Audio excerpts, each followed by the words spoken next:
Time for cafecito, time for cafecito, time for cafecito break. Join us, take a sip. It's time to wait. Hurry on up, we've got people to shake. Time for cafecito, time for cafecito, time for cafecito break.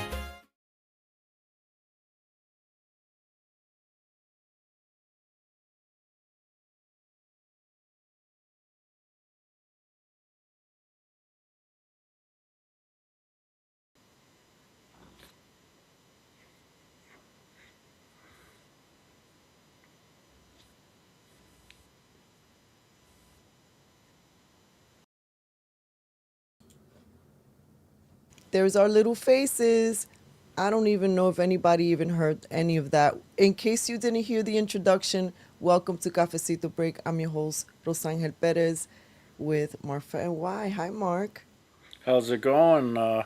Little technical glitches as usual with I guess I don't know whether it's censorship related or maybe a different connection with the hotel that I'm at right now, but we're up and running right now. The Knicks swept the 76ers, so the Knicks winning is one thing, but when it comes to the local rivalry against Philly, it just makes it that much better. They have not swept a team in the playoffs since the year 2000 with Patrick Ewing and Allen Houston and all those guys. So it's been a long time since we swept somebody in the playoffs.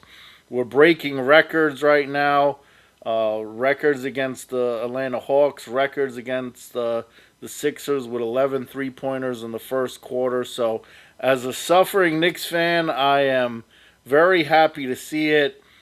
If you're a politician in New York and you're all of a sudden talking about the Knicks, we don't want to hear it. We don't want to hear you trying to get people to like you by saying you go Knicks and all that stuff. Oh, no. Wait. We can't hear you. I think Mark. Oh, Oh, okay. Mark, I didn't know if you offended the politicians in New York and you got censored because the moment you said to the politicians of New York, you got cut. yeah, well, to the politicians of New York, if you are going and cheering on the Knicks now, and we have not heard you say anything about the Knicks before in the past, please shut up.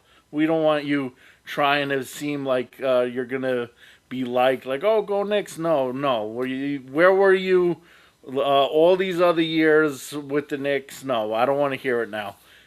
That's all I gotta say about that. So, it's. I know it's not a sports show; it's a political show, but it's also New York. So there's a lot of New York Knicks fans out there in the world who are very happy to see it. Hopefully, we could go all the way. We have not won a title in my lifetime, and I am old as. Let's just put it that way. I'm gonna bleep myself out there, but yeah. So there's that, and in some.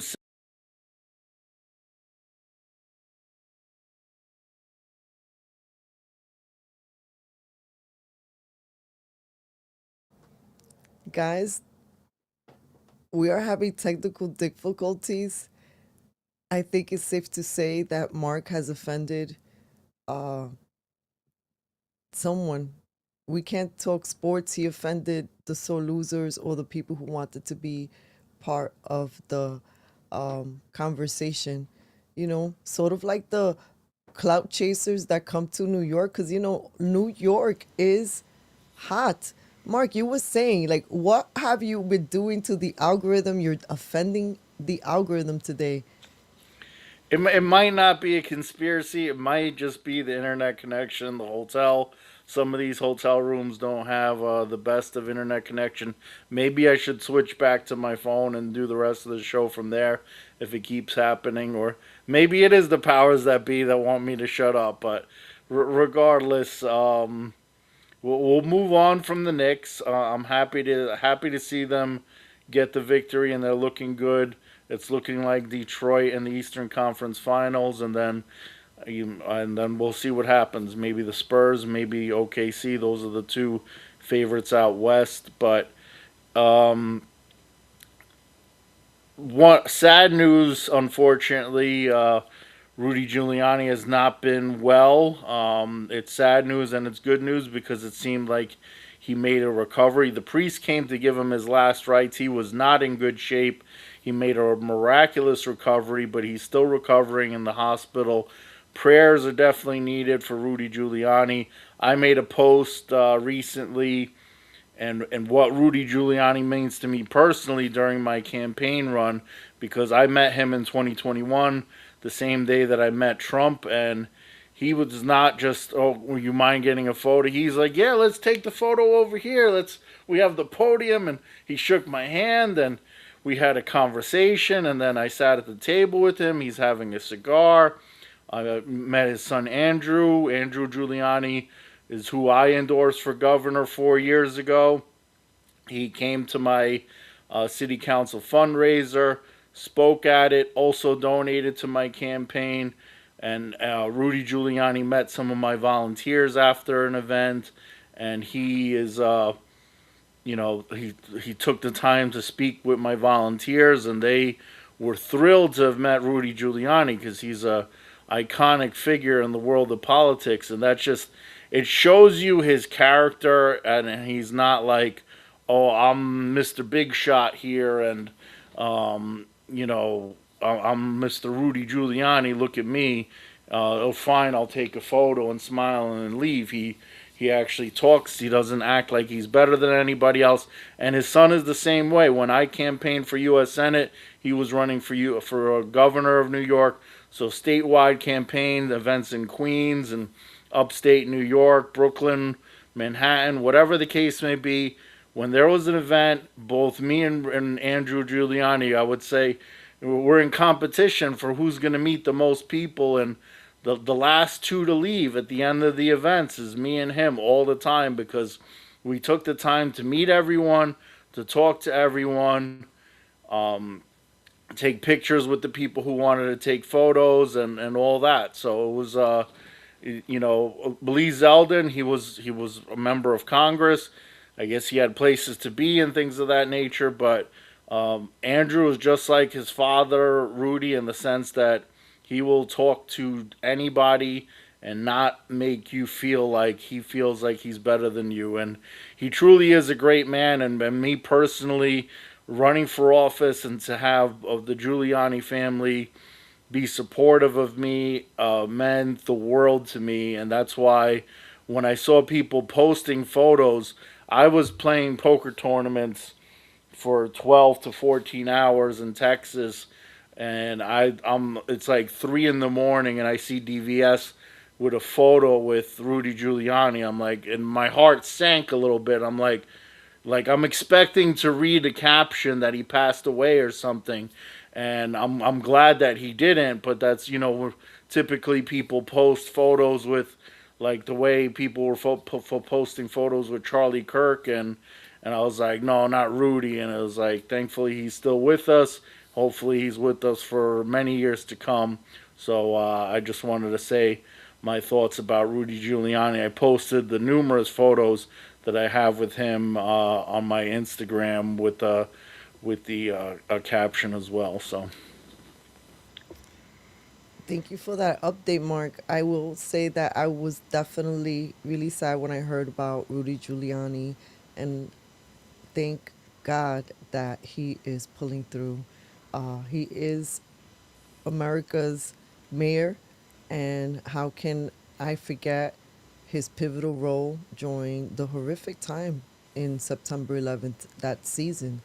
And his presence held the city together in ways that I wish COVID would have done for humanity. It would be good to see more compassion and reconciliation instead of people. I don't know. I feel like we're seeing. I don't know. I'm just grateful that he's doing better, and grateful to everyone who's joining and tuning in. Sorry for all those weird glitches at the top of the show. Hopefully, Mark and I will not be beamed out of the show into other space spots. Yeah, what you were saying basically, like when we saw Charlie Kirk pass away, we saw all those evil comments and talking about how he was racist. No basis for any of these lies. Just throwing dirt on the man's name, and he Charlie Kirk was a good person. And there was nothing racist about him. There's nothing racist about anything that he said, and I just Rudy Giuliani might get that same treatment from the left, and that's just it. Just irks me the thought of it, of them, trying to, because it's coming. And when one of the great people on our side passes away, they have nothing but negative things to say, and I'll just might have to go around town and start bitch smacking people. I don't know. We'll see how it goes. Hopefully it doesn't come down to that. Hopefully he lives for many years to come. But yeah, I'm glad that he's doing better. And he just had a scare recently. It was like a year ago, a little more than that, where he was in a very serious car accident, and he's still on the podcast with a spinal brace and all this stuff, just doing his show, yeah, I'm back out of the hospital, and we were just back Right. He to was, I remember doing his show and informing the public, because whether people agree with Giuliani or not, he has perspective and insights and a direct lens to certain conversations that we don't have a closeness to. And when we don't listen to other perspectives, we will not grow, expand, and evolve. And I know that even on this show with people that we know, there are human beings that I love, but are very close minded when it comes to just hearing other perspectives. That does not mean that you are agreeing with anyone. It just means that you can acknowledge at least the humanity of another individual. And can I tell you that one of the things that we keep doing to each other is that we're othering. And that's part of programming. That's not the way that human beings treat each other. Before, or like the Obama came into power, that we people weren't canceling each other because somebody voted for one president or the other, or this politician or the other. This is part of a programming. This uh, division that we're seeing is programming. When you're outside and the people that are disconnected from politics and all this bochinche that we're here highlighting some of it, people are just having a great human to human time. So please, let's stop falling for this fake bullshit and these division tactics that unfortunately have crept into our most sacred relationships, from mother to daughter, from a man and wife, and and everybody who represents your hearth. And you know what is the totality of that? People are lonely, upset, and angry and bitter. Why? We need more love and more kindness. I know that that sounds cheesy, but to be quite honest, little cheesy, random acts of kindness that can put a smile in somebody's heart activates more blessings for you. So I got off my little cafecito break soapbox. no, it's fine. I mean, yeah, I try to be nice to most people, except for when they're communists. But I said Happy Mother's Day to everybody, unless you're a communist. Because if you're a communist, then you should have swallowed. That's the way I see it. I mean, You that know, this is where we try to make this a shouldn't family re- friendly show, you and shouldn't then reproduce if you're a communist. That's it. We don't need more stupid people out there. We just don't. But other than that, I'm pretty nice to everybody, and I try to stay positive, and you know, I just have my limits. That's all. you know, I don't even know where to go from that. Welcome. Well, you know what's interesting? While this is a family friendly show, Is it though? Is it really? but no, but let's talk about, but which family do you know doesn't curse and is not, and is always politically correct? I don't know of any. I was raised in the worst politically incorrect family. We would curse for breakfast. It was just a habit. Like my father one of his pet nicknames for us were just like nicknames that would if he was saying it in anger, it would make me hurt, but he would say it almost cute. So this is what I mean. This is a family friendly show, and part of that is holding space for what the politically incorrect moments that may happen, because we are human beings, and that's the part of this whole thing. It's like, I'm not gonna throw Mark away or Kozi away because they said something that offended my ears, and hopefully they won't throw me away when I say something that offends their ears. Uh-oh. Did you just kick me out? No, it didn't kick you out. No, I did that to myself at the timing. I'm not going to kick Mark out, and then I just, You That's you how would I think, did it to myself. you know what? When in the bottom half of the show, we're we're waiting for Brandon Castro, who's running for assembly, and I promise you, community members, you're going to see the professional versions of us. In fact, let's transition into that right now, because part of the reason we're being silly is because today has not been a fun day. Do you want to talk about Fauci? Yeah, I mean, I was going to segue into that when you were talking about believing the bullshit, and he's one of the kings of making people believe bullshit, because masks don't do anything. Then you need to wear a mask, then you need to wear two masks. You don't need to wear a mask outside. People should be wearing masks outside.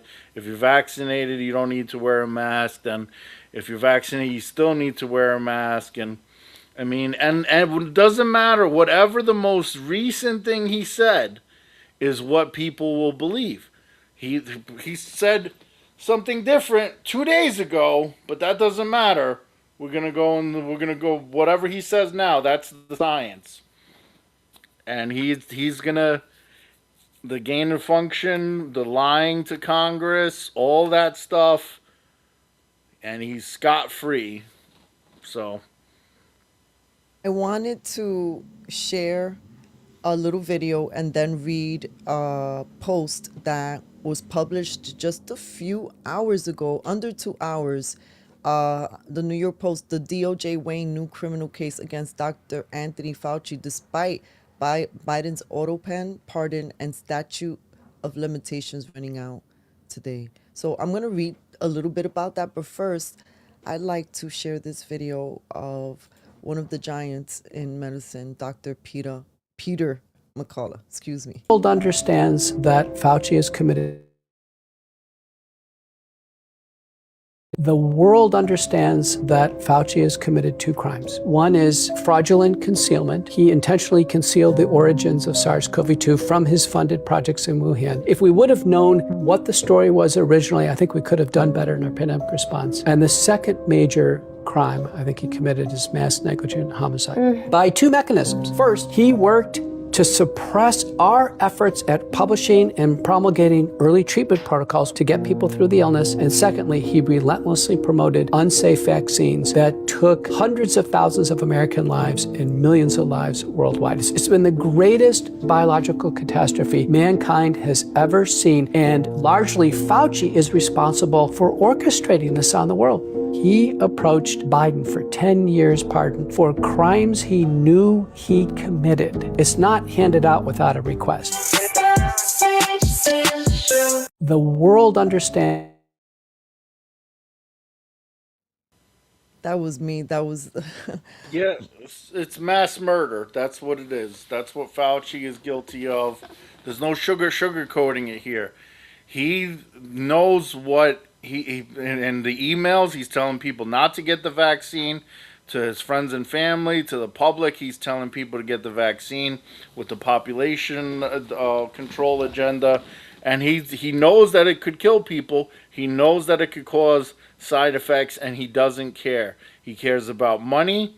He cares about whoever's pulling his strings, the population control agenda, the powers that be, whatever you want to call it. And even if he were to go to prison, he would just be the scapegoat, because he's just the face behind, the puppet masters. And those, whoever's pulling the strings, these billionaires out there, Rothschilds, Rockefellers, whatever it may be, those are the ones that need to, whoever's behind the scenes, the puppet masters need to be held accountable as well. But obviously, we would have settled for Fauci, and we're not going to get that either because they just don't care. They know they know that we know, but they don't care.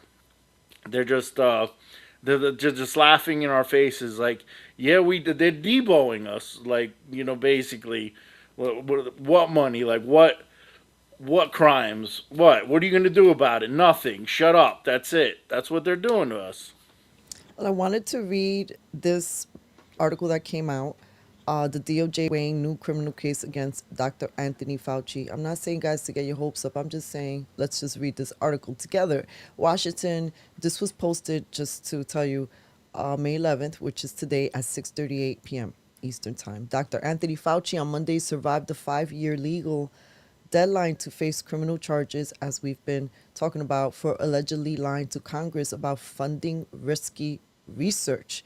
Fauci testified to a Senate committee that he did not fund gain of research that genetically altered coronaviruses in the same city where the COVID-19 pandemic started, as he tried to tamp down the now dominant lab leak theory. Evidence later proved he did. It says the country's former top infectious disease official still could face other potential charges for lesser known contested testimony or for alleged conduct stretching closer to the present day, such as for conspiracy, insiders said, even though his best known alleged crime went uncharged. Yeah, I don't know. I'm not going to hold my breath, but let's see what happens. What do you guys think? Want to just briefly say hello and welcome to all of our listeners. Kozi's listening. Hi, Kozi, we miss you. Hello to Carla and Jay. Carla says hello to us and says, crimes against humanity, educate the people on the Nuremberg Code and empowerment. And then just a few comments back. Listen, they're not being family friendly to our kids, our niños in the school system and the world. You're absolutely right. And there was one more comment that I wanted to read, and that was, hello, Ra, Kozi, and Mark. Carla and Jay here. So great to see you all, and thank you for these moments. Thank you. It's always so beautiful to see you and my nephew, Jay. I love you guys so much. Mark? We do appreciate all the comments out there. We appreciate all of our regulars watching, so it means a lot to us. You're definitely appreciated. I do want to touch on one other topic, because unfortunately, I mean, Fauci, we could complain about it all we want, but we know that he's just basically getting away with murder. It's as simple as getting away with, mass murder, like,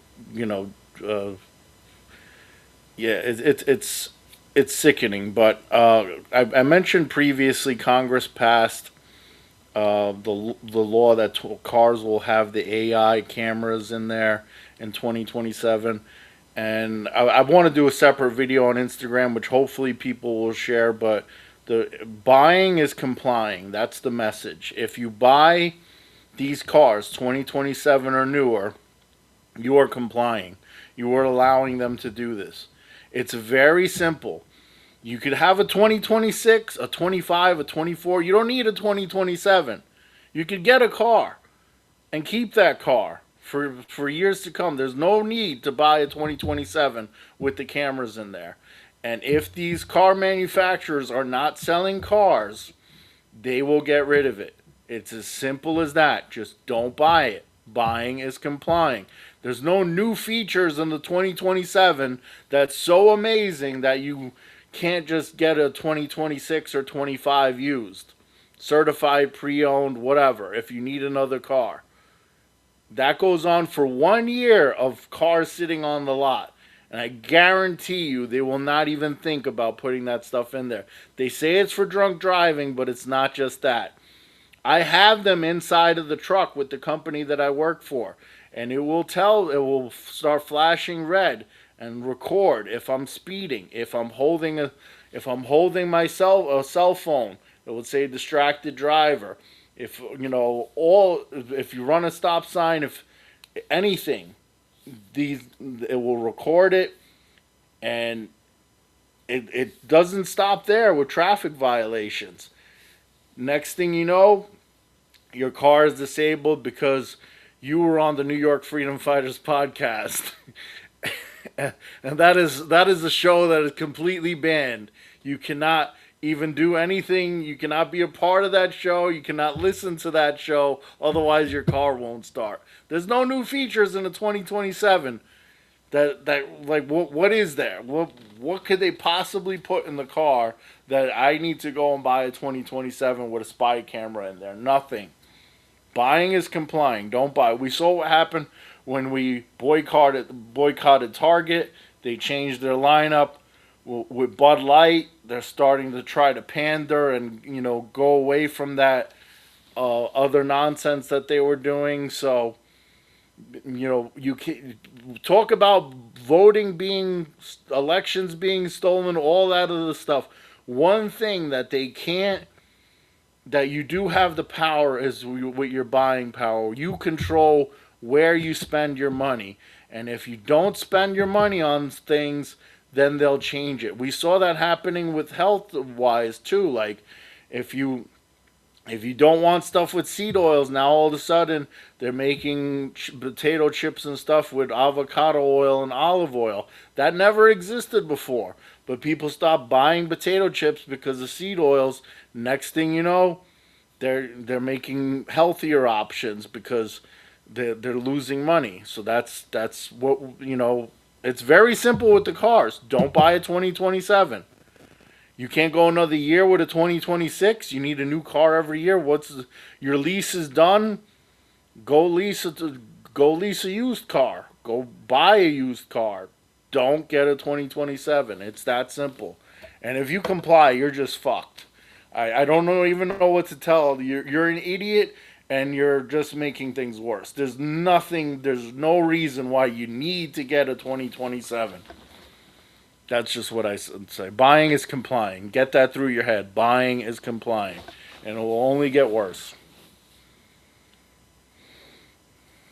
Yeah. Did you want to do your Yeah, break? it's time to wrap things up for Brooklyn Free Speech. We are every Saturday, 2:30 p.m. Eastern Time on Brooklyn Free Speech.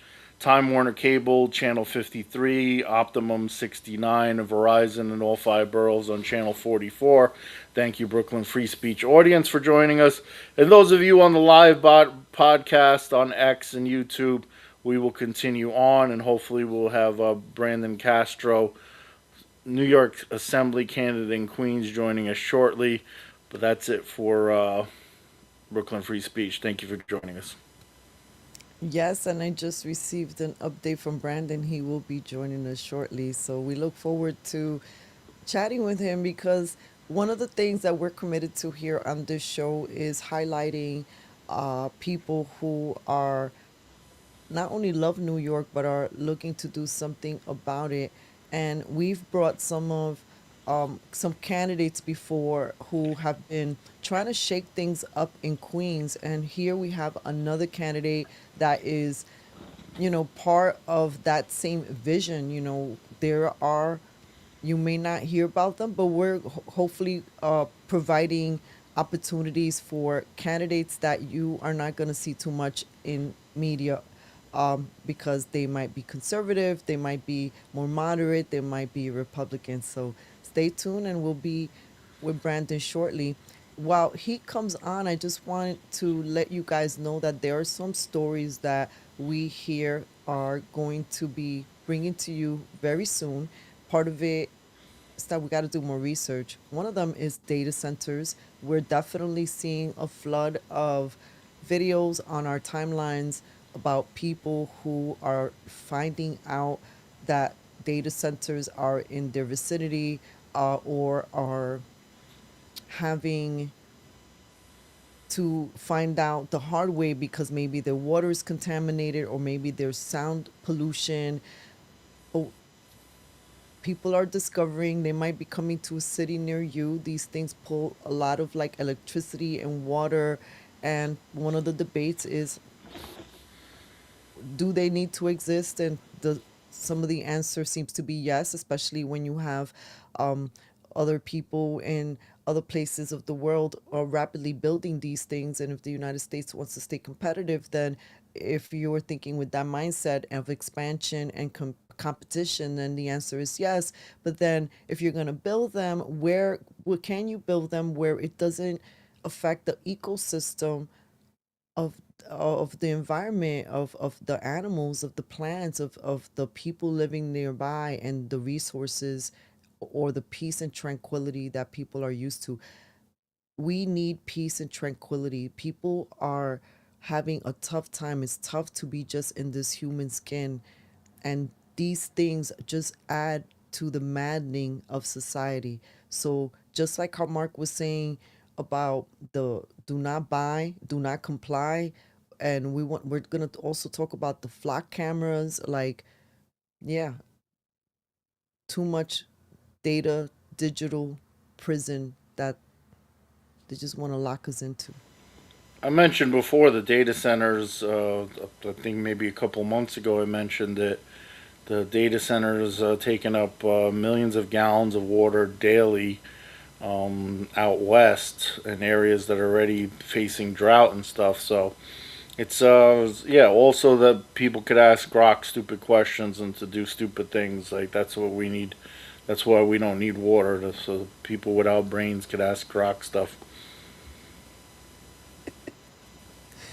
Yeah, and other stories that we will be bringing to you is, crime continues to be down in New York. Do not believe your eyes when you see reports about knife wielding individuals or people being afraid to take the train or fights in the streets.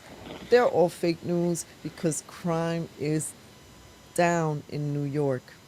Well, I mean, the way they would track the statistic is by arrests, and if cops aren't arresting people anymore, that doesn't necessarily mean that crime is down. It's just cops have their hands tied behind their back, and they just don't.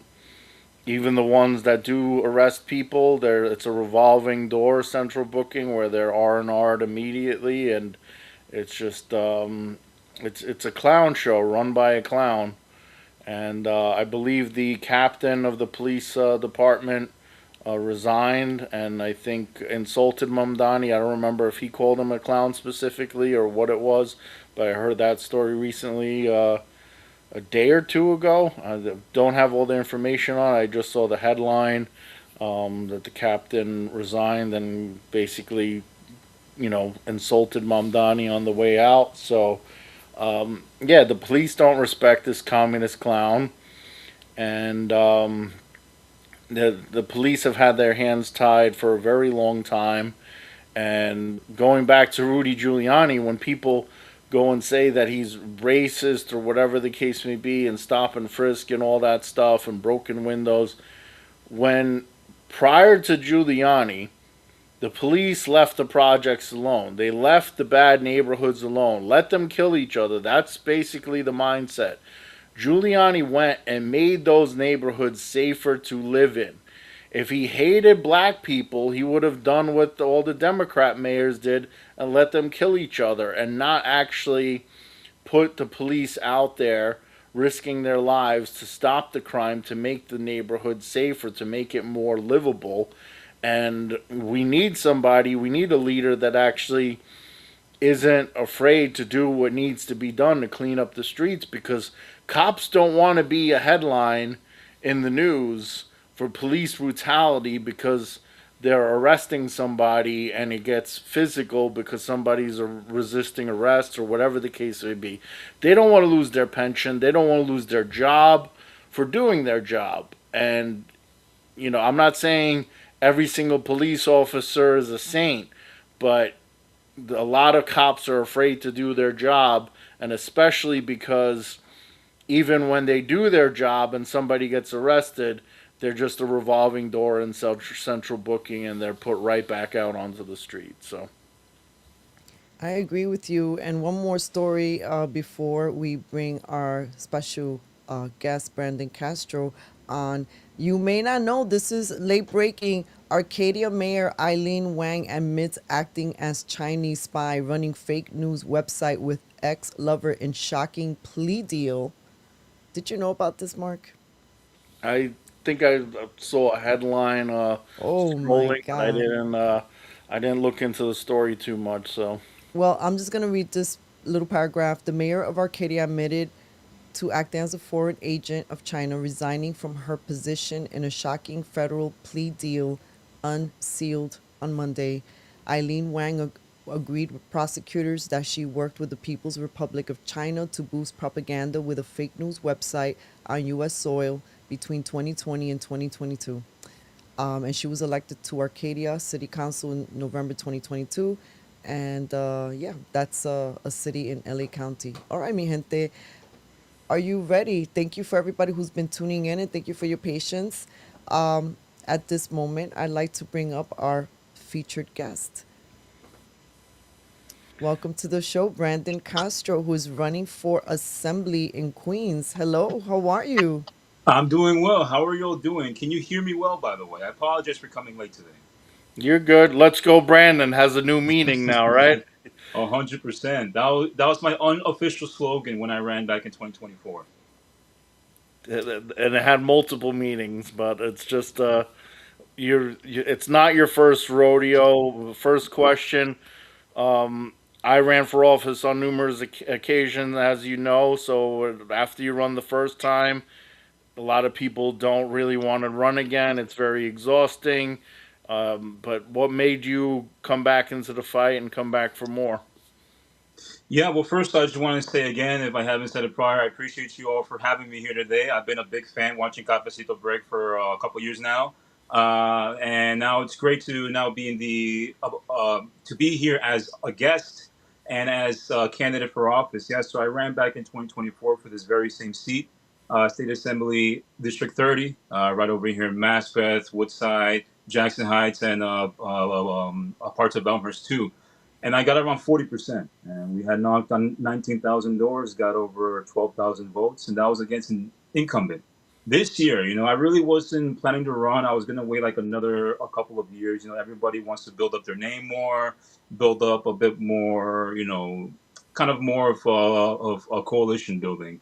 But it's an open seat now. The incumbent, his name is Assembly Member Stephen Raga. He is running for a state senate now. And so, since it became an open seat, why would I not want to run again? I've always cared about advancing other, more of an independent voices, conservative voices, people who care about common sense policy. And now I'm back. I'm back. And day one, I was endorsed by former council member Bob Holden, who is a Democrat, by the way. That's in a district backing. He's right over here in Maspeth as well. He was just recently term limited at the start of this year. And I know the incumbent council member, Phil Wong, very well. I was involved in his primary. He's a very common sense conservative. And he won. He won by over 300 votes against the Democrat machine. And that's what we're going to do the same thing here. And, there's a three-way Democrat primary. There's four of us are running now, but I'm the Republican and the conservative candidate. I have both of the party lines. But now there's a three-way Democrat primary, and whoever wins that, we're just ready to beat them. Sounds good. I like the confidence, and I think the difference between now and 2 years ago, correct me if I'm wrong, there's matching funds now on the state level.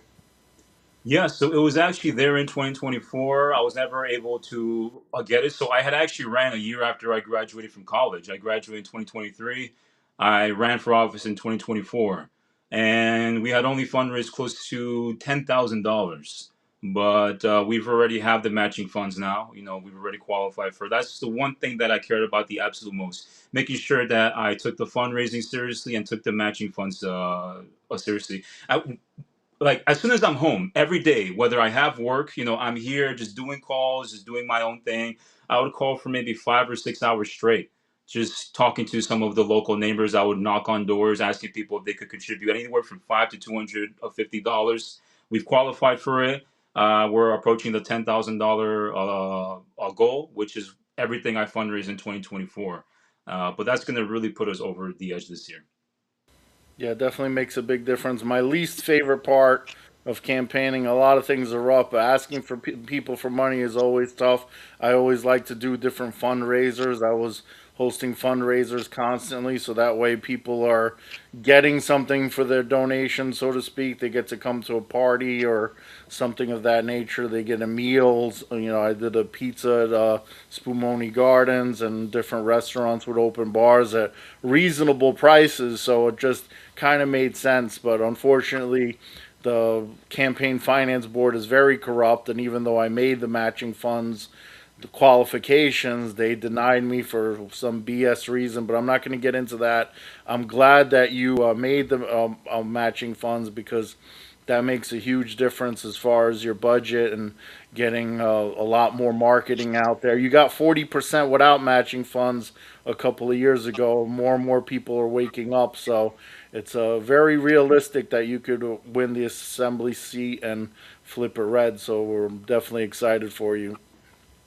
Thank you very much. I'm excited as well. Brandon, for those who are getting to know you for the first time, can you tell us a little bit about yourself? Why did you decide to run even the first time? And congratulations on running again. Thank you. Yeah, well, there's probably a lot of people who have never heard of me before. So I was born and raised here. I was born and raised here in Queens my entire life. I was born and raised mostly in the Woodside area. My family just had moved here to Massachusetts back in 2004, and I've been here ever since. I went to a grade school here. I went to a high school here. I went to a vocational high school. I did computer science for 4 years, and that's how I knew that that's not what I had wanted to do, you know, so I was able to figure that out early. Then I graduated from a CUNY college. I graduated from Queens College at 2023 with dual bachelor's in history and also political science. Now, my original goal was to become a high school teacher. I just love the yap. You know, I'm like a huge, what do you call it? I'm like a history fan, you know. I'm a lot more like a history buff. If you guys were to see my room outside of this small area here, you know, it's kind of looks like the 1940s. But so when I was in college, you know, I was really starting to do the coursework for it, and COVID happened. And so, as opposed to you learning how to teach kids, observing inside of a classroom, I would have to do it from home. So they would give us like 100 hours. I forgot the specific amount, but it was hundreds of hours pretty much that you had to sit through, take notes, and it just didn't suit me well. COVID, I think, ruined a lot of things for people here, especially for college students. You know, people kind of went through all of college from here. You know, they just did it behind a screen, and they didn't really get to learn much from it. You know, all the extracurriculars, all the things that my campaign is about, they didn't get to experience that. So I'm very, very fortunate that I was able to still do another 2 years afterward, because I had to switch majors. But I had to do it all from home here, and I just couldn't sit through it. You know, it's just, you know, I can't understand how people for hundreds of hours there, you're never going to get the same amount of quality learning how to teach students, understanding how all of that works from home. You have to be there inside of the classroom to do it. So then I had switched to an accelerated master's degree. I was able to get into that program, and I want to become a college professor. And the coursework for that is a lot more. I would have had to went to a couple of years more school, and I would have probably had to go into debt for it, because there's only a certain amount that financial aid is actually willing to cover for that. But I got a job offer because I had multiple internships and jobs already. So I used to, then after that, after I graduated, I worked for the New York City Department of Small Business Services. I was a community liaison, so I was involved collaborating with many of the local electeds here, the community roundtables. I supported small businesses learning how to navigate the city services, and I did thousands of calls. Just me, just like what I am doing now, you know, just doing calls, asking people if they could contribute, support, spread the word pretty much. And I got involved in a lot of the grassroots campaigns. You know, As soon as I had graduated, I was just telling people, like, hey, is there any way that I can get involved in the local GOP, in the local party, in the local county? And I just really wanted to volunteer, contribute, get involved in the campaigns because we are the real grassroots. People can say whatever that they want, but the Democrats, they could snap their finger. They can easily get 20, 30, 40, $50,000 raised. They can claim to be grassroots, but they're getting money from the billionaires a lot more than we are on the local level. I was involved in multiple city council campaigns last year. I was involved in Phil Wong. He's the new council member for the 30th district here. My team and I knocked on 16,000 doors for him. And I Wow, had wanted to run after I you've had built the graduated. muscle. You've built the muscle because Mhm. it's like how Mark how was saying, and just the people that we've interviewed and gotten to know, just running, deciding to run is such an undertaking, especially like you said, if you are not with the Democrats and you don't have that type of backing, it's not going to be the easiest. So, what inspires you to because a lot of people would say, well, this is democrat country. You're wasting your time. But what is it that motivates you to be like, no, i'm I see the odds, or I'm still gonna position myself to really just do this?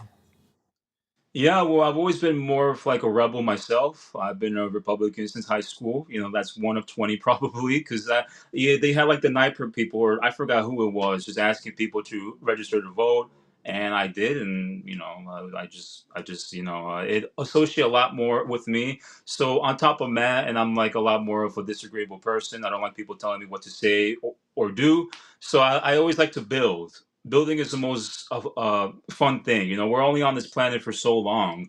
Why not build, cause a little bit of chaos? I mean, fun chaos. I don't actually mean chaos, but just build. Build up like a coalition. Like I kind of have my own thing here. I'm the only one that can run for this seat as of this moment now.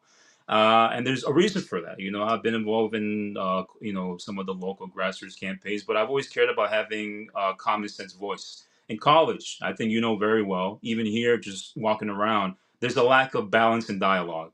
People can talk about this, but it's more like a cultural thing. I cannot blame people. When they go vote, they vote for who they see out there. They vote for the campaigns that they see, all like the promotion, the pop cards, the banners, and the Democrats are the ones that have the money to do it. So we can't really blame people for voting Democrat when just the average person walking down the 7 train. You want to talk to them about the local party politics. They don't care. But if they see you, they see the positive message that you have. Well, they actually care about that a lot. And that's something I realized that some of the local parties, some of the local candidates don't do very well. Outreach is a very, very big problem, and that was a problem I wanted to solve. I still want to solve now.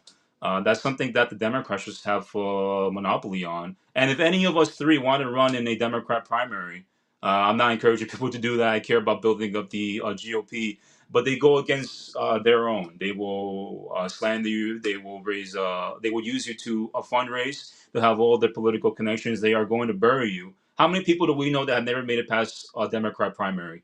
There's tons of them, and there's going to be even more this year too. This is the only seat after June 23rd. Will be the only open seat against a wave of socialists. Everything to the north, east, and west from here is all going to be occupied by DSA, and all the Hispanics. Jessica Ramos, she's the only one left outside from Antonio Reynoso. She's the only one left on the legislature, and she's not really right wing at all. She's just like a labor Democrat, but they all endorse against her. So the Hispanics, us, they are using college politics to fuel their careers here, and I just do not tolerate that at all. Can you tell us a little bit more about that? Because not everybody really understands that. Yeah, that's why I kind of made a video sort of highlighting that thing with Antonio Reynoso. And I understand that most people don't care, but in politics, or one of the ways that people get ahead in any life is relationships. And when you are endorsed by someone, it's because you've built at least some sort of trust or relationship, or maybe, who knows, maybe there's an unexpected exchange. I'm not saying that I'm co-signing. I'm just saying that I'm seeing the way Mamdani's moving. I don't, and some of the socialists, they will make a whole bunch of promises. Well, I guess you would say most politicians are like this, make a lot of empty promises, empty gestures, and hoodwink and gaslight, except that people are tired. I really, really, truly believe that most people are just fed up with politics and they're just looking for common sense. And there are a lot of things that I see in you that are very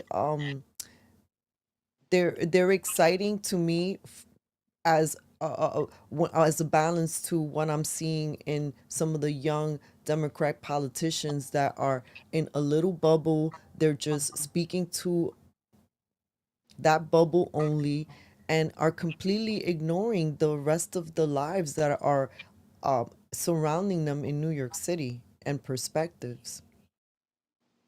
I agree with you fully. The kind of the theme of our campaign is coalition building. I didn't get to elaborate on my platform very much, but we have our campaign slogans. Anybody that follows me on social media is the first thing that they see: grow skills and jobs, build smart and build safe, protect and restore our communities here, and expand and advance budget and education reform. We had to have a positive message. There's a lot of the Republicans that run and no to this, but it's an endless list. Now, I can agree with all of those things, but the average person taking the Q60 bus, the average person walking down the 7 train, the 456 train, well, they want to see what we're for. What are we for? And that's a problem that I had also wanted to solve. There's a lot of things that people are talking about now. And I just feel like the people that, especially all the socialists running, they're just like a bunch of opportunists. Now, I think some of them actually believe in that, but we saw with the person that ran for Zoran, I believe her name is Diana Moreno. She's an Ecuadorian socialist. I'm an Ecuadorian conservative, or I guess more of like an independent. But they're taking that and then they're using the DSA as kind of like a vehicle. And I don't believe half of them actually believe that. Like you and I, we've been born and raised, and none of my family, outside of maybe like some of the Gen Zers, but they've never been fans of socialism. A lot of them fled that. They flee these far left countries, and they see the consequences of that. But what they're doing here, New York, is that they're talking about it, and then they're giving them a solution, or quote unquote a solution. I've been telling people that Zoran was the favorite to win after he won the primary. That was a screwed up mayoral race anyway. I did not vote for Zoran, of course, but he had a positive message, and people brought that. They accepted that he was one of the few ones that talked about the cost of living crisis in 2024. That was on all of my flyers actually. So they got ahead of the game on that. But if we want to actually compete, we had to have a positive message, and we have to address a lot of these things. They talk about the cost of living crisis. What about the administrative bloat? What about the nonprofits? All these things that are getting tons of money, but they're just in bed with the Democrats. The CUNY college president, or any of the CUNY college presidents, paid for by our taxpayer dollars, makes over $300,000. I think they make more than the mayor. The CUNY chancellor makes over $600,000. They make more than the president. All these nonprofits, these executives, they make these six-figure salaries, all to just kind of promote some of the local people there. So the corruption runs very, very, very deep. And I'll call out whichever of the two parties that happens to do it. But we have to let the people know, hey, we're talking about some of the local issues. We have an actual campaign platform, and let's get everybody to vote this year. Well, one thing too that I think that I would love to see Republicans do better is their messaging towards the younger generation, because Zohran Mamdani did that very well. And I saw that Curtis Lewa was also doing it. I don't want to chime in on Andrew Cuomo because that will send me into another planet. But but I also want to highlight something that you said. So many people spend so much time on the nose, or this is wrong, or pointing fingers or putting down, and that's not resonating. People are just tired of just, they hear fighting, they hear another battle, and they're not hearing, well, where am I in the picture? How does that help me and my bills when I go shopping? Like, I could barely afford what I'm going to buy, which is what a lot of New Yorkers are saying these days. I agree with you 200% on that. Now I can elaborate a bit more on my campaign platform too. But we have not only an affordability crisis, but we have a jobs crisis. So a good amount of Gen Z, just a recent college graduate like me, and I was able to get a job offer, but that took a lot of work for that. There's a lot that they spend their 4, 5, 6 years there. They don't get the salary that they worked so hard for. And there's a lot of people, they can call us lazy, and they have every merit to do that. But there's a lot of students. They do the right things. They pass. They pass their classes. They advance their grade levels. They do all these things. They do the extracurriculars, but they're underemployed, meaning they don't get the salary that they were kind of promised. They would call it like a scam, a lie. I'm not one to say that college is a scam. That's how I learned how to express myself. I got canceled a lot during college, probably once every year. But I had to learn how to navigate. I had to learn how to talk to people, shake hands. That's what I did. I was a career development committee chair there during my last year. I helped people do the interview prep, applying for jobs, understanding how to present themselves. And we did that every day pretty much. There was always people coming by the office saying, hey, could you help me reform my resume? Can you help me with this or that? And, that's kind of is the common sense message. We want to advance careers, give people the necessary skills, but I want I want a college degree to mean something again. And how we can do that is through education reform. I'm the education reform candidate. That means prioritizing funding for career development programs through these trade schools, through vocational schooling. I mean, I am the product literally of that. I did that for 4 years in high school. That's how I knew I did not want to do that. But if I didn't have that choice, I might have just learned it in my early 20s in college. And I'll probably still be in college now. I'll be like, you know what? I don't want to do that. Let me switch majors. And then being in depth, we have to give people the opportunity. The socialists, they love to talk about equality of outcome. We should talk about anything, it should be equality of opportunity. We have to be the opportunity candidates. We have to show them that they're capable of far more than they actually think. People just they go to class, home, class, home, class, home, but they're not getting the worthwhile that while they are there. And so we have to reform our education system to give people the necessary skills to actually compete. And then we will be able to invest in the future. And I think that should be the conservative message going forward. That has always been my message. I live and breathe that every day. I was put on this planet to encourage people, and that's what I'm going to continue doing now. I just want to bring something home here because Cafecito mentioned before, New York is Democrat country. I want to emphasize to everyone who is watching this that Brandon is not in Williamsburg or Manhattan or one of these places where a Democrat is pretty much guaranteed to win. He's in a district that he got 40% 2 years ago in his first time running for the seat.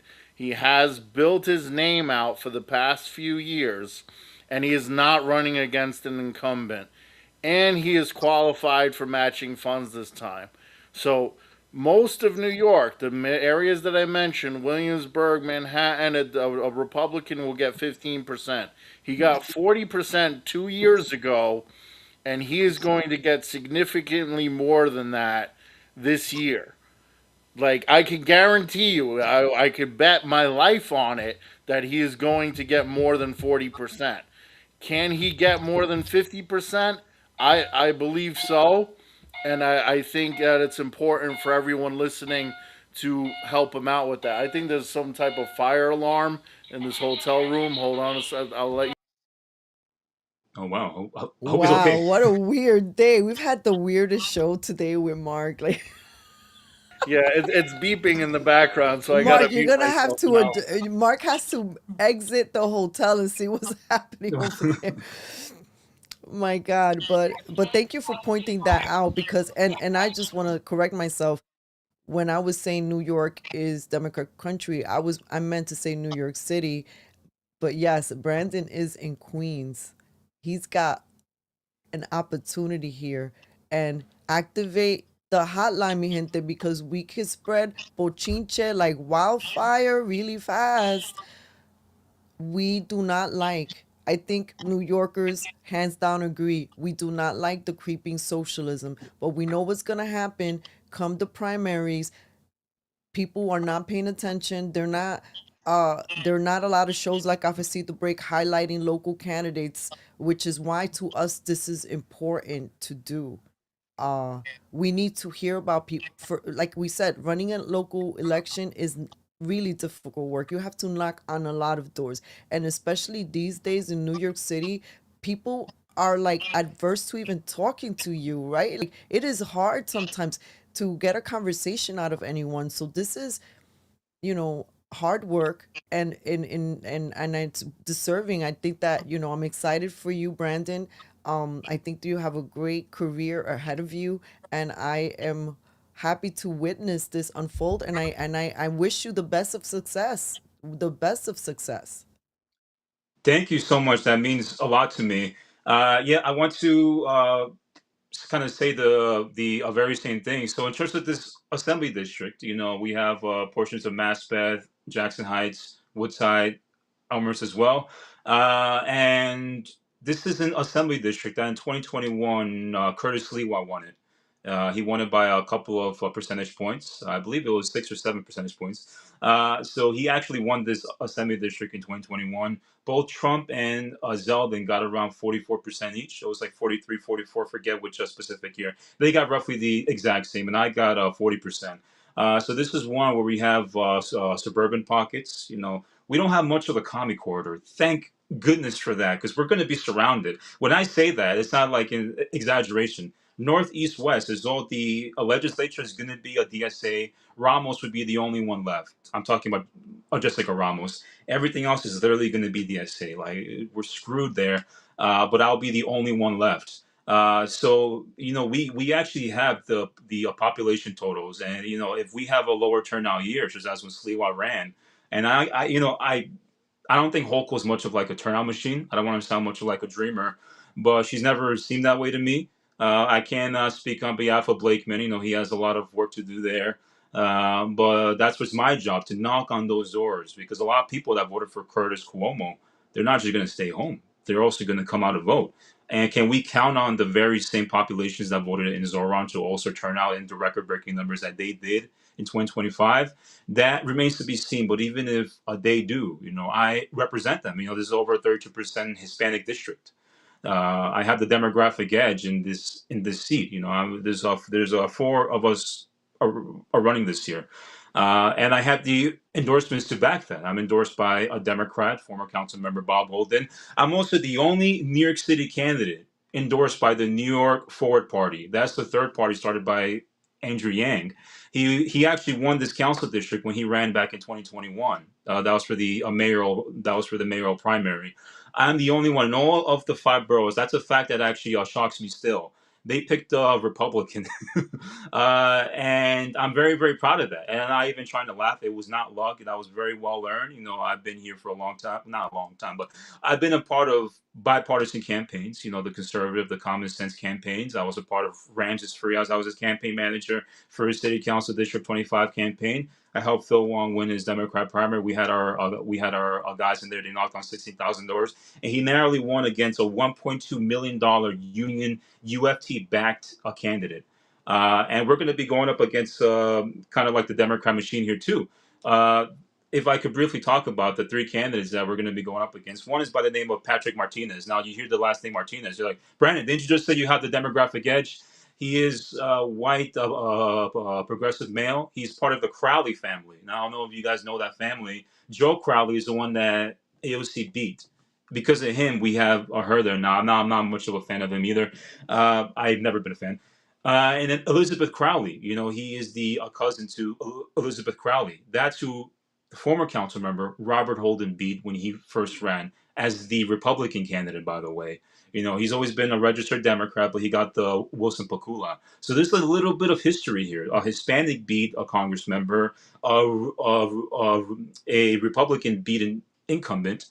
I'm kind of the mix of both of them.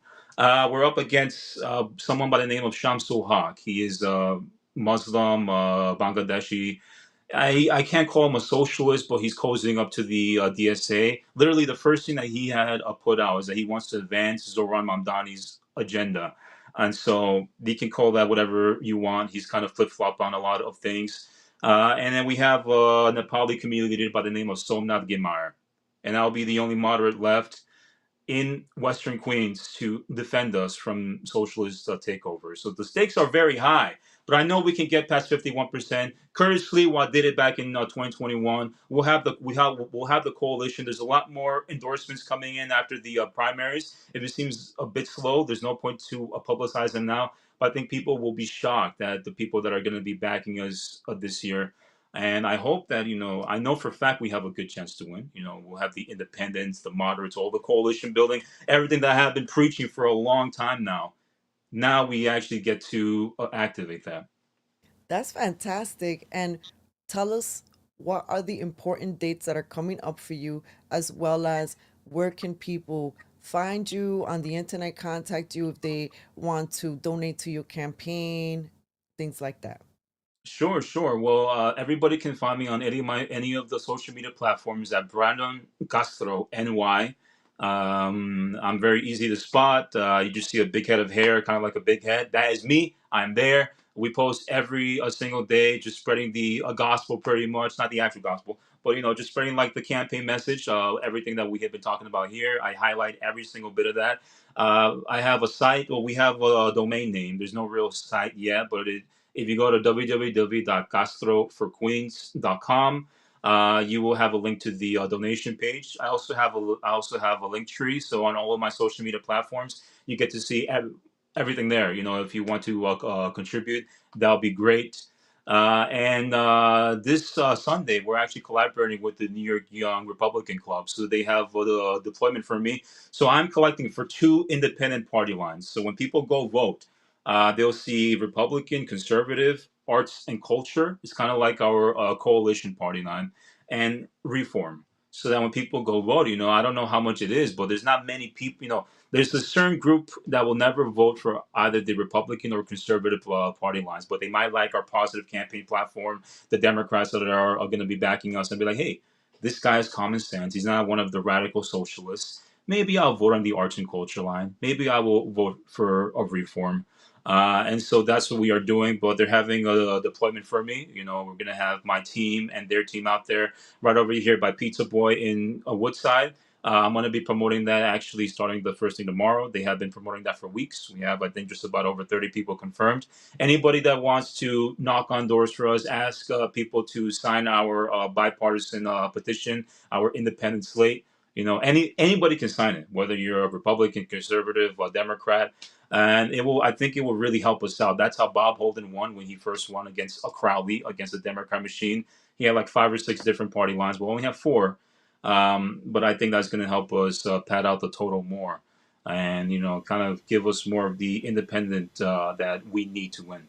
Yeah, that's why I did the legendary Save the Planet party line. I had the Republican and Conservative party line, and I did Save the Planet because the Green Party was gone.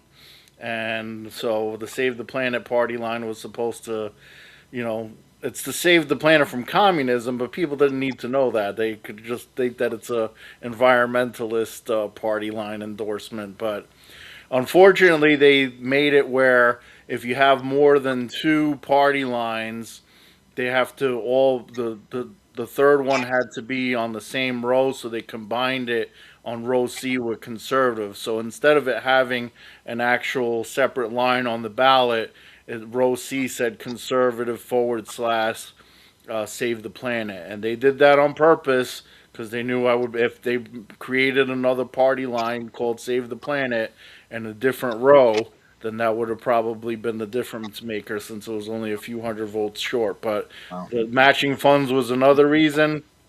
Thankfully, you got matching funds. You are not capped out on matching funds, so people could still contribute and get that matching funds pretty much guaranteed since you qualified already. What is it, 8-1? It's 12-1 for the 12 first to 1. $50. Everything after that is a 10-1. So if somebody donates $50 to your campaign, you would get $600 towards your campaign. That's right. That's right.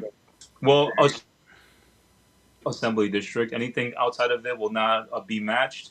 And we're not officially qualified per se. We're going to be submitting everything for the July filing, but we have more than enough so that when we submit it all, if they want to take away like a few of them, whatever that they try, we're already qualified in that sense, but not in terms of the paperwork. My filings still show the first 2 weeks of donations that we Okay. have per the CFB. But it's only in district that's matching funds. Outside of the district doesn't count. Okay. Correct. But Yeah. you could still donate, any dollar amount that you can. As I emphasized before, Brandon is a legitimate candidate with a legitimate chance to win and flip the seat red. There's no incumbent. There's three lesser known Democrats battling it out in the primary, and they'll have to face somebody who ran for office, who's from the area, and who has a legitimate chance to win. So when you do uh, win the state assembly seat in November, come January, what is one of the first bills that you'd like to introduce or sponsor? Do you have anything in mind at this time? Surely. Well, repealing bail reform will probably be the number one. That is something that people have been wanting for such a long time now. That has destroyed a lot of our communities here. Hiring a lot more police officers. We are undermanned. They cannot, even if they want to prioritize patrol. There's a lot. They don't have the resources and they don't have the manpower that they need here. We're down a couple thousand police officers, so that'll be the absolute first thing. I would definitely prioritize funding. We spend the most amount per a student out of any other state, and yet the results that we're seeing, are just, I cannot call them terrible, but there's at least around 40% of students that advance up the grade levels that are not reading or writing proficient. I'm not just even talking about high school, college. I'm talking about the grade school. So sponsoring and working across the aisle, whether it's my own party or it's like the Democrats that are on education reform that advances skills and really hammering in that we need quality education back. Those would be my utmost priorities here. And there's also bills being passed. I believe Senator Joseph Adabo, he's reintroducing legislation to put cameras around where there's the higher density of populations that litter the most. It's kind of like the garbage dumping bill. We have a very small portion of Jackson Heights here, but if you walk here, Maspeth, and you cross the Queens Boulevard line, it's like night and day. I'm a very, very simple man. I want clean streets. I want quality schools. But there's a lack of care and there's not much enforcement going around when it comes to people polluting. And, this is for the environment. This is for the community. This is for parents. This is for everybody pretty much. So I would definitely want to hammer in down on the illegal dumping happening around there. You walk underneath the Roosevelt Avenue train. You walk anywhere there, you just see garbage dumping everywhere, and I love the communities here. There's a lot of community members, business owners that care about keeping their streets clean, and I want to advance that voice rather than just act like it's not a problem. It's a very, very big problem. Well, I am definitely grateful that you joined us and were able to highlight your campaign. Pardon.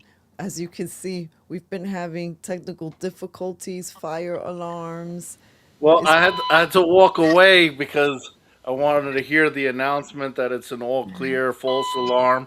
You Oh, can thank hear a God. beep, but they hacked my they pulled the fire alarm during the show. That's the level of censorship they want here. I'm over here talking about how we're gonna flip the seat. It's like that's the level that I'm in North Carolina, and they go and that's how far the Democrats go to censor. I'm just joking. that's the I'm sure it's conspiracy theory. unrelated. I just, I wouldn't be too surprised though. But yeah, Well, Cafecino, it's you have always any other questions? interesting. Well, no, I feel like we could start wrapping out comments, but definitely, mi gente, pay attention to Brandon Castro, and if you're in his area, support.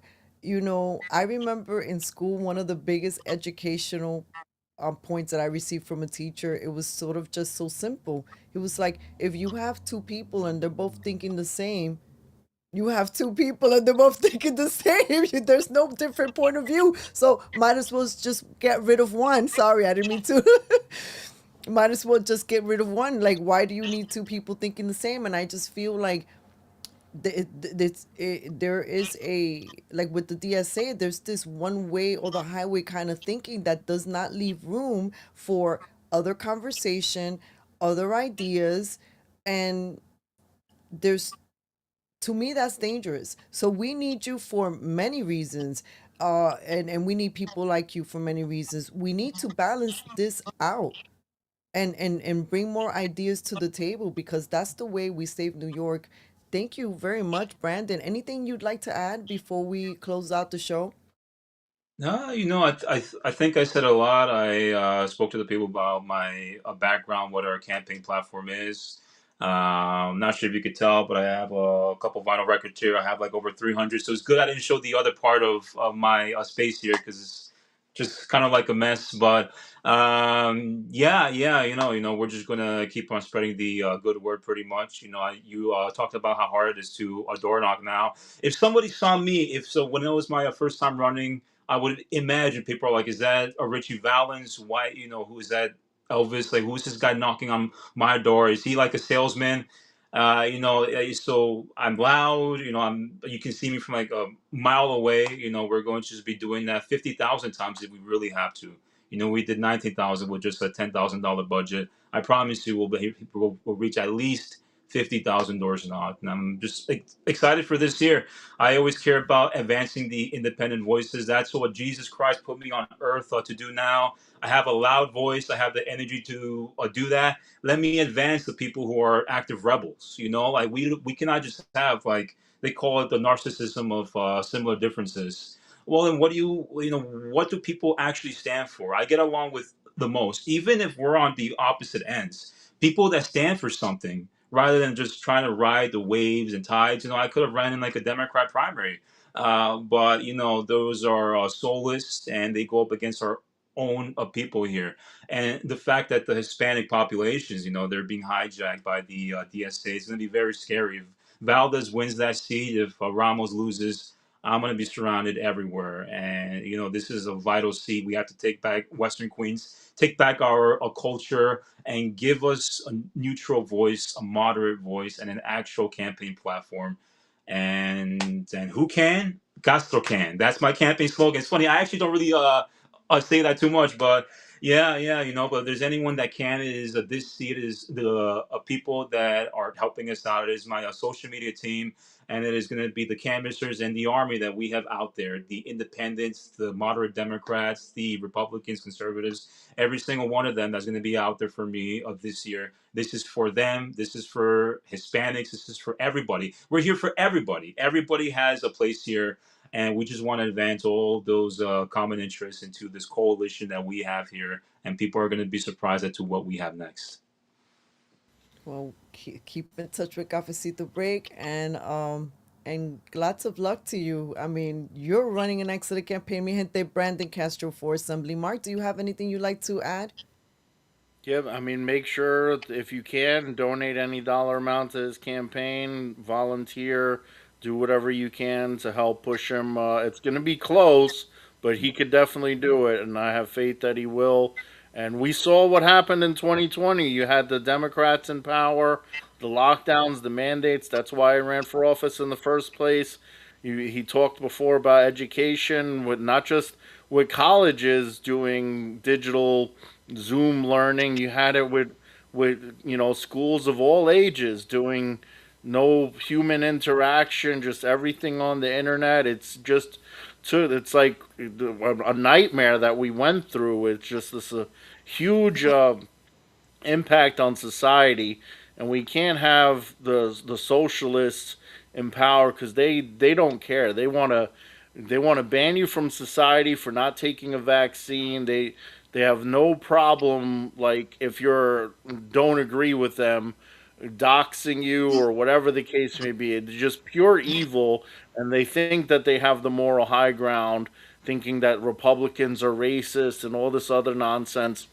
Socialism, communism does not work in other countries. It didn't work in the Hispanic countries in South America, and it won't work in America either. We have a communist mayor that's going to fail and make New York City worse.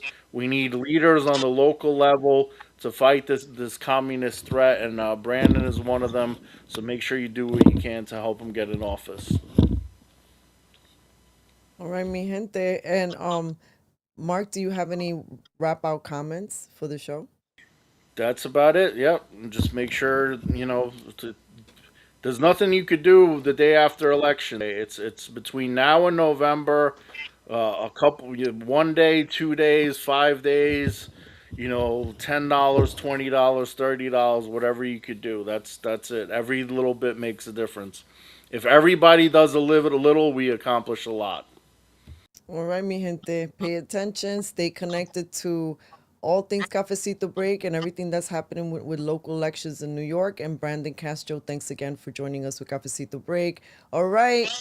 You will see the replays on YouTube, Rumble, and X Cafecito Break. And you could also go to our home on Substack, cafecitobreak.org. We love you guys. See you next week. Thank you, everyone, for the comments, Dan and everyone.